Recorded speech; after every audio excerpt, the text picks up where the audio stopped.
So, good evening. I wanted to give you a short update. There's not going to be any other videos, and there's a few reasons for this. Right after New Year's, I came down with a terrible bronchitis, bacterial-based bronchitis, which got me into bed for like almost 5 days, and I couldn't get out. And I was on antibiotics because it was bacterial-based, and the doctor put me on this, and okay. Now, in the process of being sick with the bronchitis, I was trying to work on the car. That was another reason why this is also chaotic and confusing. The last video I made, I showed you the gauge to measure the pressure, and it didn't show anything anymore. Yesterday, I actually got it to work again. And there's a reason for this. I had to spend 6 hours on my computer in the office because that computer has the database I got from a friend of mine from Mercedes-Benz in Stuttgart 2 years ago, which has all the parts lists on there for all the different versions of the 126 with the different engines. I can put in, for instance, the engine number 117.968, and I get a list of all the different national versions of the engine. The US version, MBSA, Japanese version, the Swiss version, the Swedish version, the German version, and all of this stuff, where you have this all categorized and then separated out by high compression engine, low compression engine, with catalytic converter, without catalytic converter, or with the preparation for a catalytic converter, but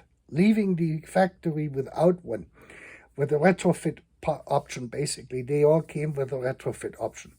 There's a total of 11 different ECUs, or CIS control systems, for these vehicles, depending in which country they go.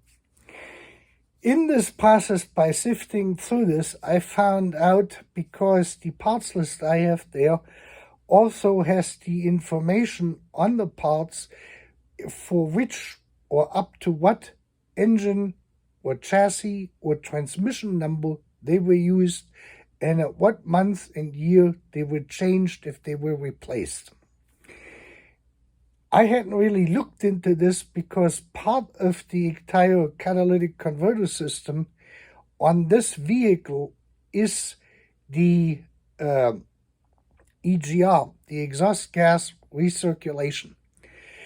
And until May of 1987, the EGR valve didn't have a feature which was then implemented after that. So for model not year, but months on May of 1987, the vehicles got a EGR valve with a positive back pressure valve built in. That means if the pressure in front of the or in the exhaust system before the catalytic converter on the two tailpipes coming into this gets too high, then the EGR valve will open up and blow all of that excess air at a pressure now into the intake manifold after the fuel metering system, which means you're getting more air into this than you have fuel for what the engine actually needs. I want to give you an example. Say, like, the engine is running at a certain RPM, which requires it to have 1 liter per minute in air volume flow. Normally, that 1 liter is created through the 8 intake valves, and then it basically stops at the throttle body. And when you open up the throttle body, that liter of air is going to go up through the boot and pulling the plate for the fuel distributor down, giving you the exact amount of fuel for that 1 liter of air you're actually needing. If you blow air into this, say like 0.2 liters, through the EGR valve, then the engine still gets only 1 liter of air, but now only 0.8 liters are actually pulling down on the plate, which means you get a reduced fuel amount. This is how the system works.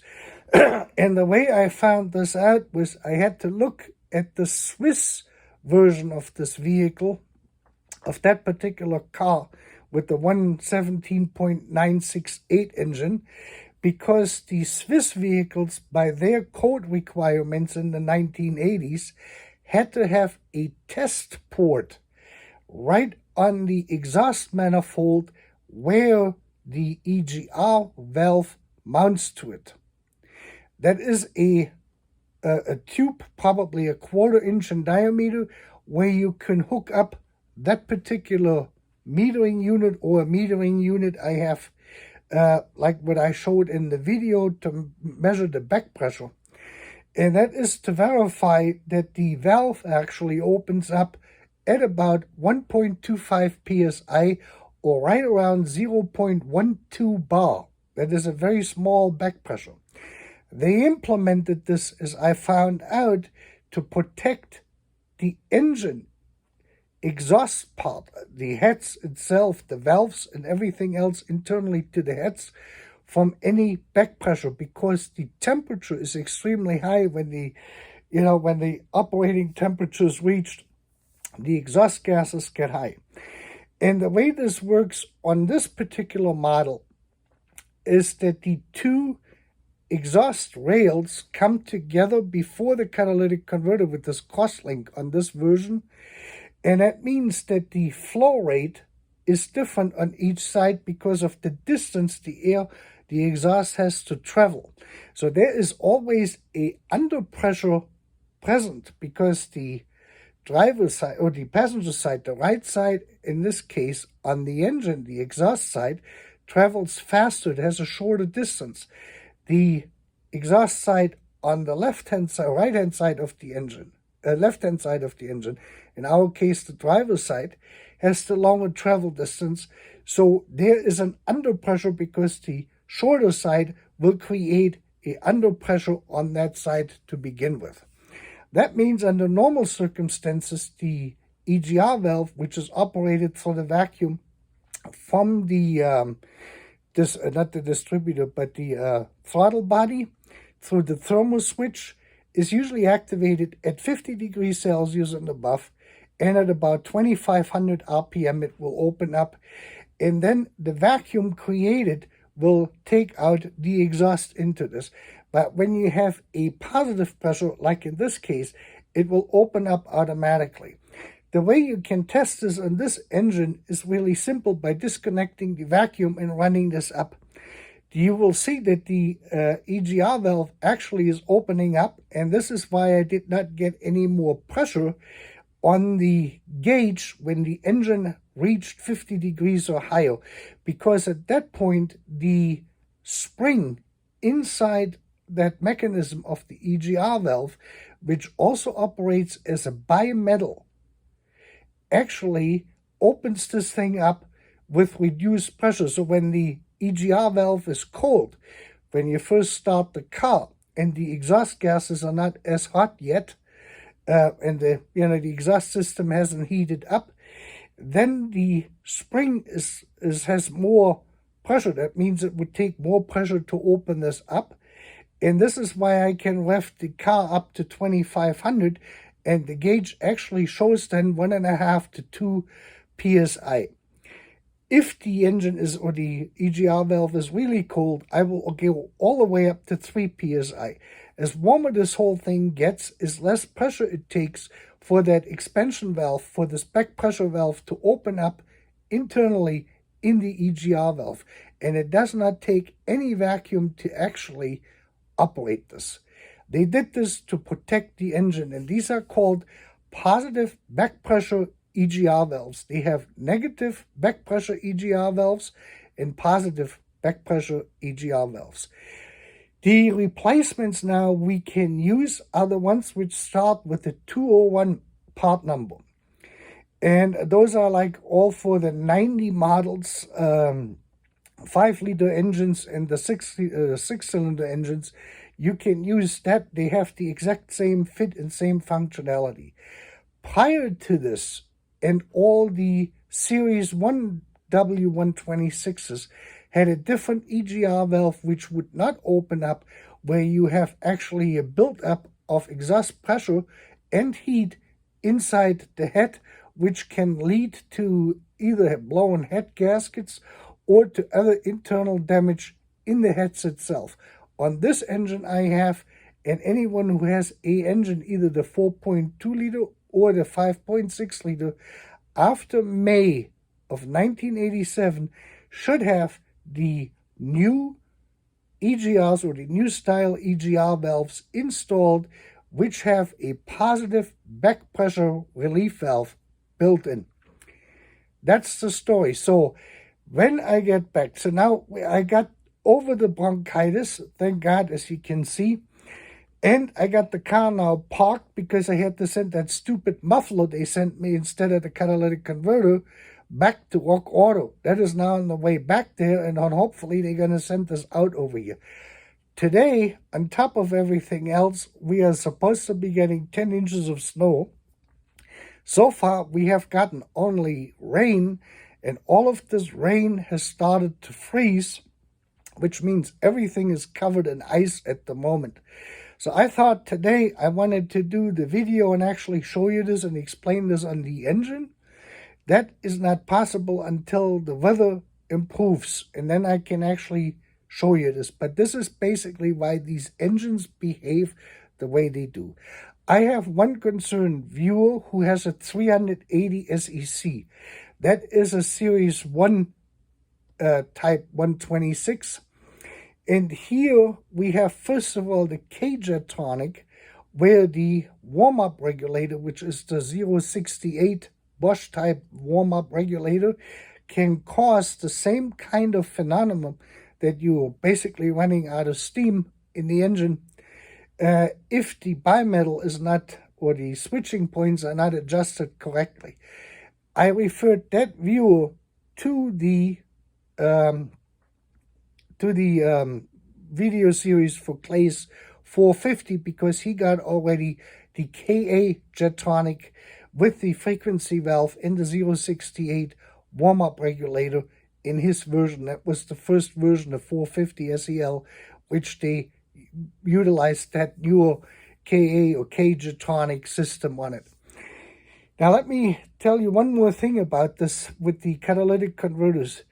The 116 models, which had catalytic converters, are what we call unregulated catalytic converters.